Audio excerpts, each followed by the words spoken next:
So there does seem to be some astronomical shifts happening in the United States. And Yes. within the empire, without and within the empire. Absolutely, mate. Yeah. Some people have described this as a revolution. Mm-hmm. Some people have described this as a coup d'etat. Mm-hmm.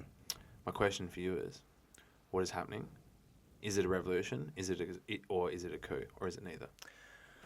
I think depending on how you look at it, it's neither or both. Okay. Neither or both. Because I believe what is happening now under the new Trump administration seems to be a removal of the existing kind of liberal ruling class in the United States and those power structures.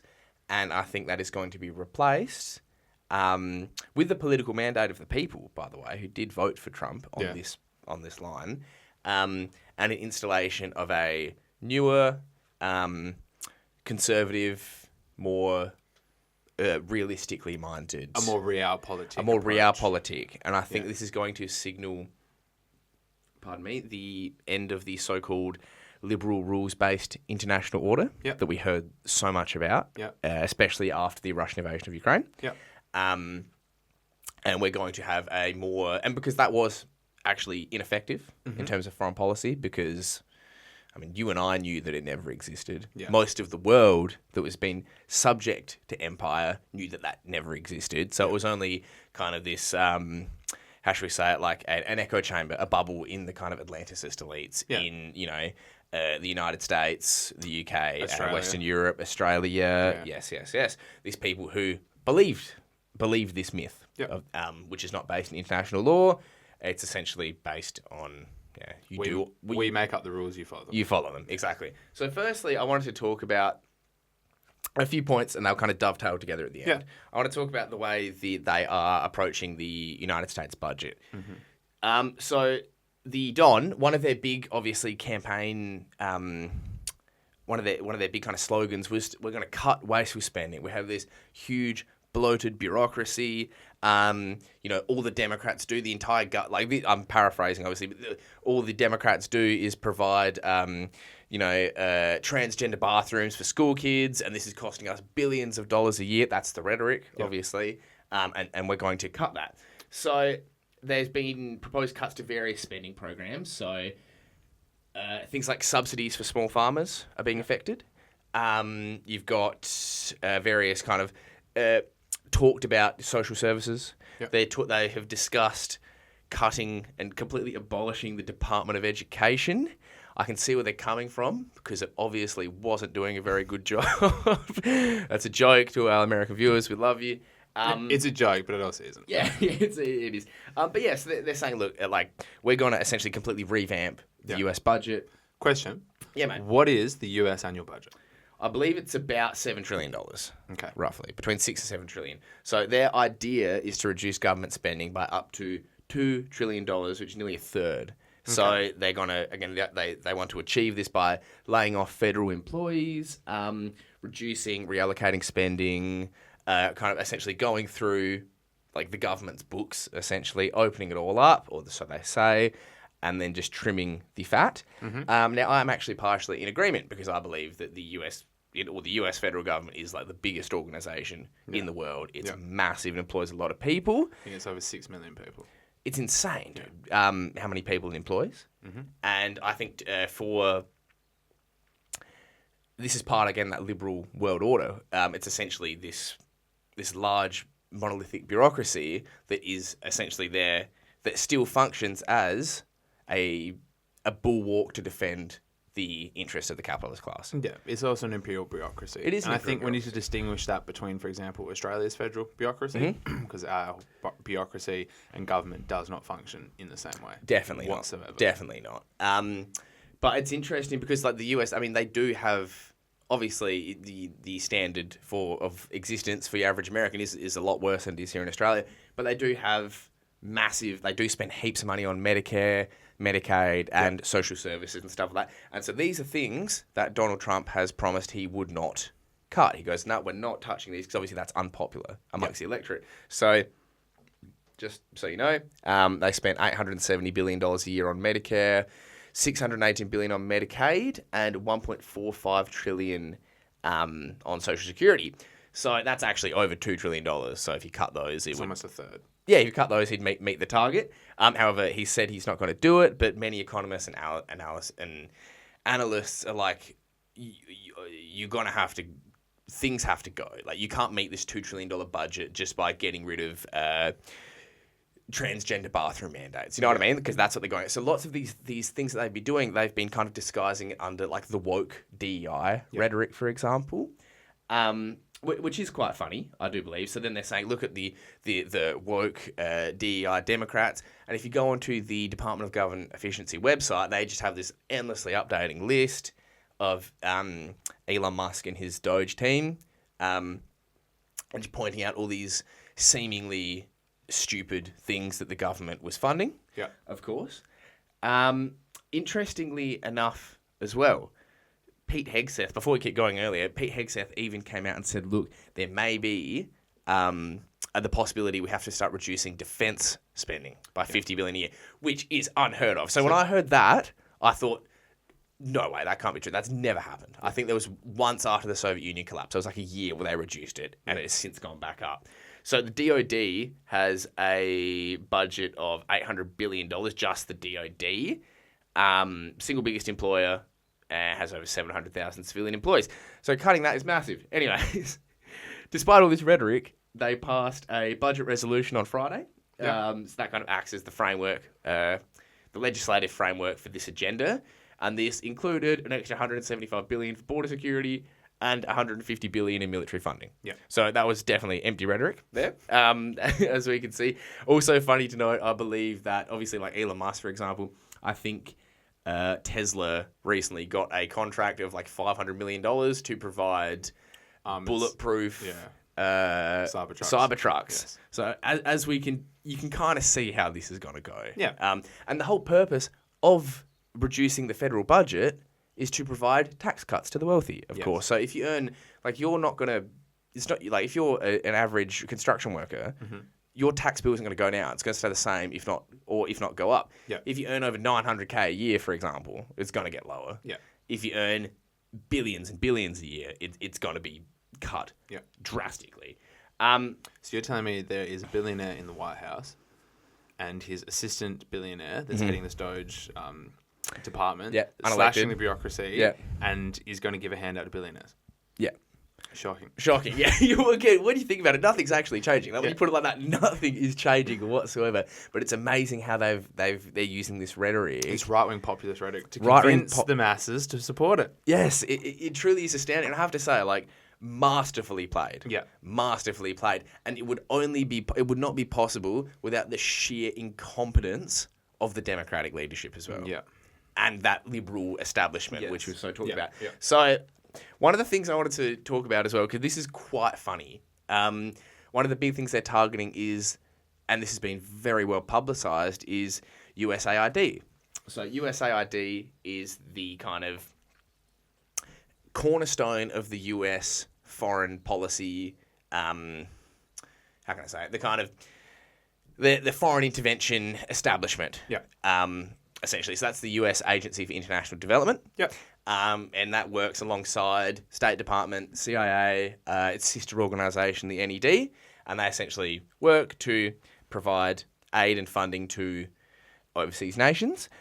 Lots of the time, this is stuff like this is genuinely like aid. So it's a misnomer in the name because it's Agency for International Development. But you say USAID, you think, oh, they're giving away aid. No. Some parts, they actually are. So like Sub-Saharan Africa, for example, there's the funding of like wells, wells in Sudan, or smallpox treatment, vaccines, that sort of stuff. So stuff that is good and does actually help some really destitute people. Yeah. And that is a good thing. Yeah. Of course, the irony to me is that without US imperial hegemony, lots of these people would not be this desperate. Yes. For this aid, for example. Yeah, so it's interesting how some of the things that are really being publicised are, again, kind of these woke DEI themed programs. So I've just got a few here which are publicised. So $1.5 million allocated for DEI programs in Serbia. $70,000 for a DEI themed musical in Ireland. $47,000 for a transgender opera in Colombia. $32,000 for a transgender comic book in Peru. $10 million for Mozambique voluntary medical male circumcision. So it's this kind of weird stuff like that. Yeah. And that's what's being publicised is a lot of it. Yeah. However, USAID, I want to go on a little historical tangent here about USAID. So USAID was formed during the Kennedy administration, and it's essentially a method of soft power, of deploying soft power throughout the world. So what you do is you can obviously provide aid that countries, that poorer, more impoverished nations need and rely on, and then it serves as a carrot or a stick. Because what you do, for example, you set up like organisations, journalists, for example, in a certain nation, and as they're receiving your funding, they will essentially start pushing the agenda that you would like to be pushed. Lots of the time, this will be in a politically sensitive, resource-rich part of the world. And so if you do have a government, for example, that, hey, God forbid they want to take control of their own minerals, you start having these civil society organisations and quote-unquote independent journalists that, receive this funding, and they will start essentially fomenting popular unrest against said government. So USAID is used as a tool of soft power.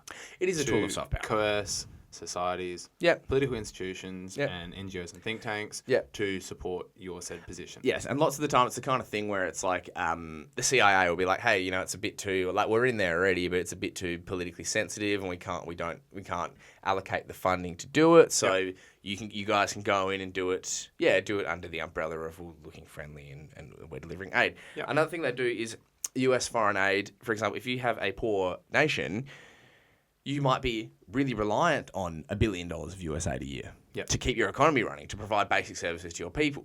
So it's like, if you don't do what we say, not only will we start fomenting an insurrection against you, but we'll also cut off the funding that you're relying on. So again, it's the carrot and the stick. Yep. And in USAID and the US foreign aid system provides the carrot and the stick. I want to talk about some of the really kind of nasty things that they've actually been involved in the past. So I could talk about... So when Joe Biden... comes into Trump and Russiagate as well. Yep. And we'll come into what we're talking about later.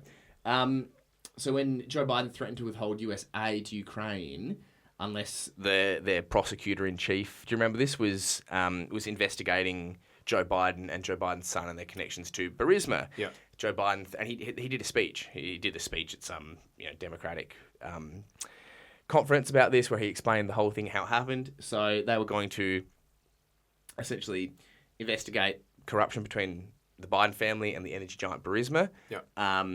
And then Joe Biden was like, "No, look, if you do that, we're going to withhold aid, $1 billion in aid." Yeah. That was USAID aid, for example.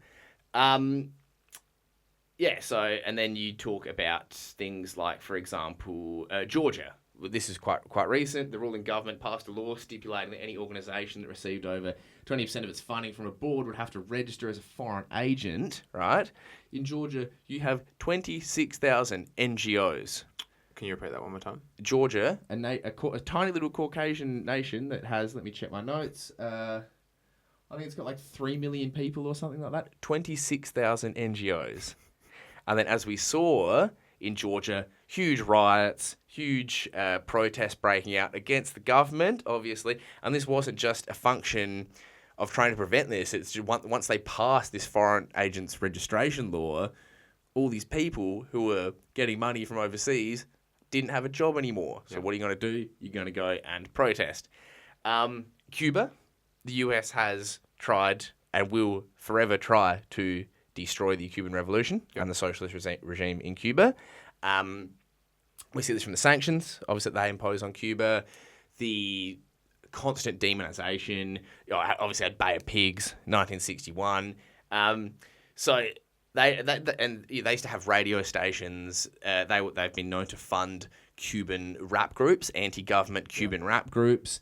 They even went as far it's pretty wild, between 2009 and 2012, they created and distributed a Cuban social media platform called Zunzaneo, with the hope of spreading anti-government propaganda and fomenting wider unrest.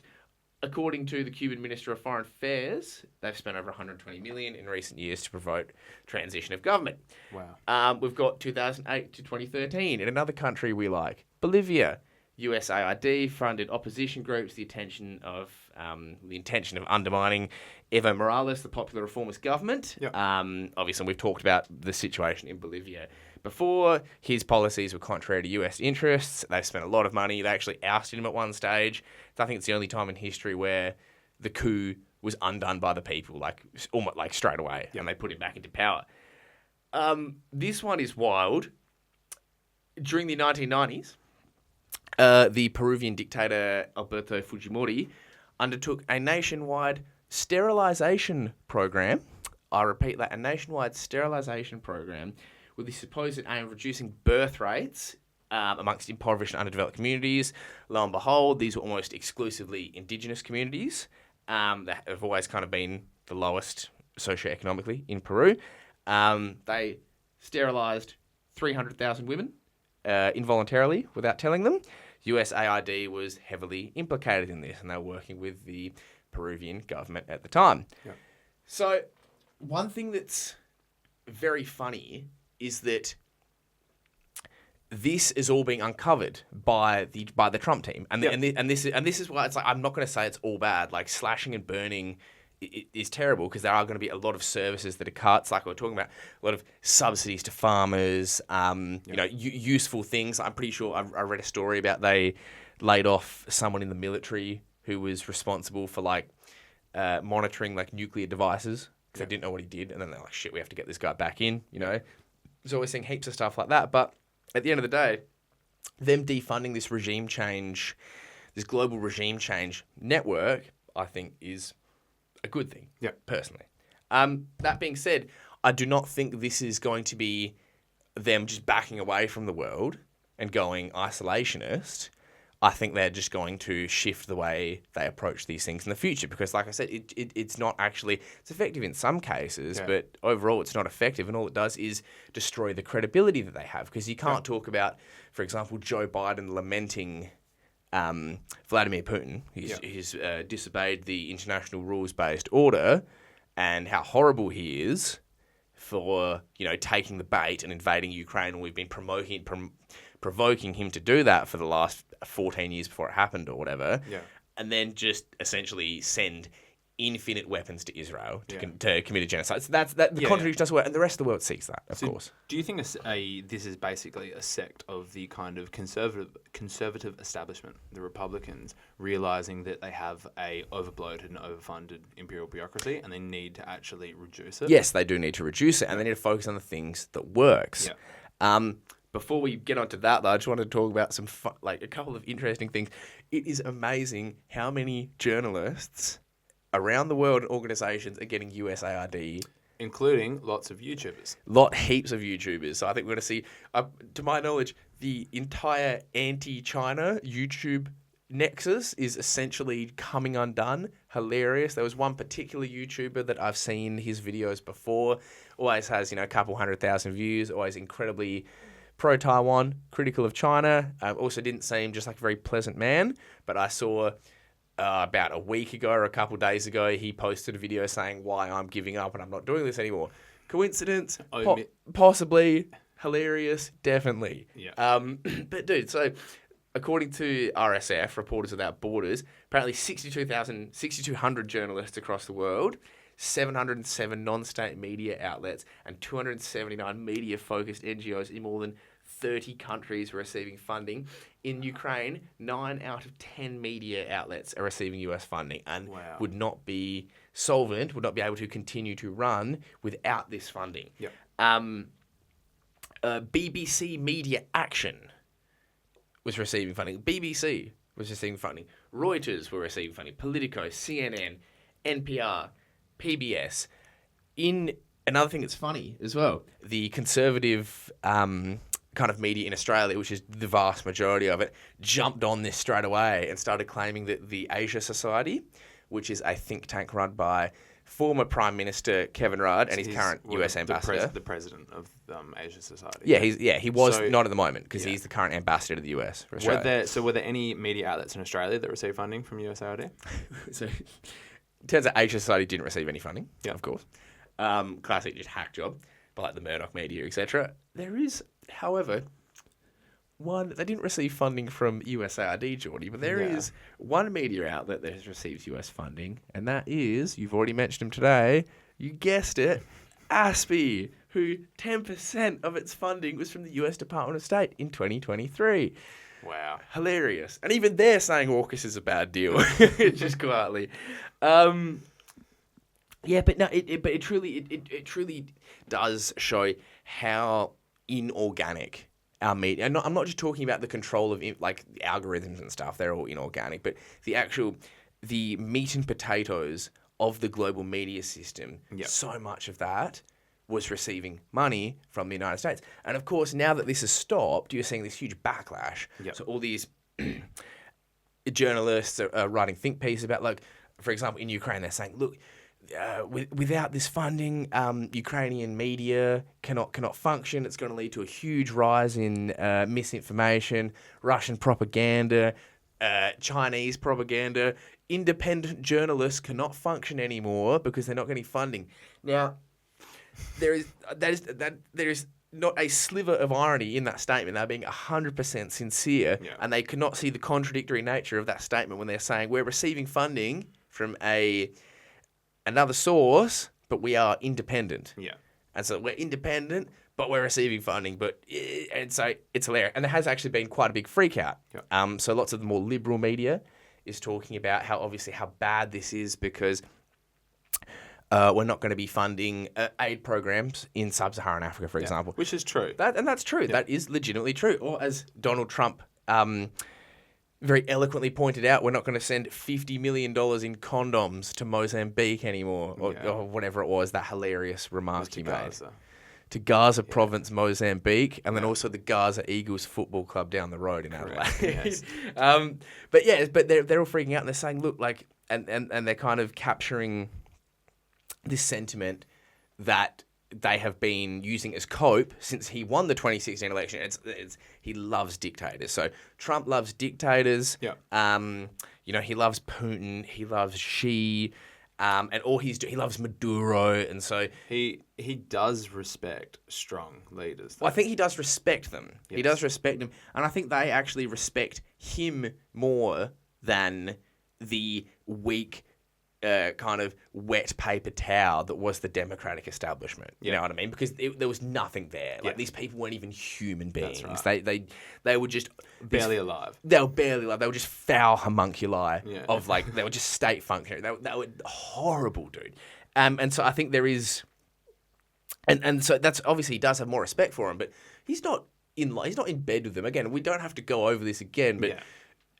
Donald Trump is not a Russian agent, dude. I've been seeing posts come up recently on Facebook in the last couple of days talking about, apparently he met Putin in 1987 and was and became a KGB asset. And I think, dude, what are you talking? Insane. Yeah. No, he's the head of the empire. Yeah. He's not an agent for a country like Russia, whose economy is tiny compared to 20th the size of America. It's just so dumb. But yeah, it's amazing and they're just lamenting. They're saying, look, all this is going to do is essentially empower dictators, empower Maduro, lead to the rise in misinformation, etc., etc. And whilst most likely, again, they don't see the irony of they're the ones purveying lots of this misinformation. Yeah. What it actually is when you have a spigot like this, you turn the tap on and money comes out of the tap. And it's taxpayer money and it never stops, right? You have this whole subsection of society that has gotten wealthy and makes their livelihoods depending on this continual flow of income. Yep.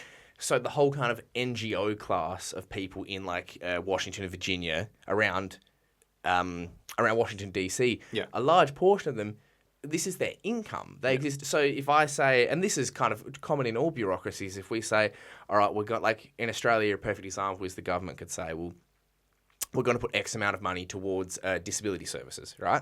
So of course you're going to get some pieces of shit, pardon my language, come up find a loophole, milk the system, and pocket a lot of that money. Yeah. And this is the same thing here. They have so many billions going towards these foreign aid programs that you get obviously this class of people who just. I'm pretty sure that lots of these kind of the more woke DEI kind of themed things are just people saying, I'll set up a transgender opera in Colombia or whatever, and then just pocket the money, and it never happens. You know what I mean? And so I think lots of these people are freaking out because their livelihood is on the line. Yeah. So it's interesting. And I think it also relates to the complete shift that the US is making geopolitically in its strategy and how it deals with the rest of the world. For sure.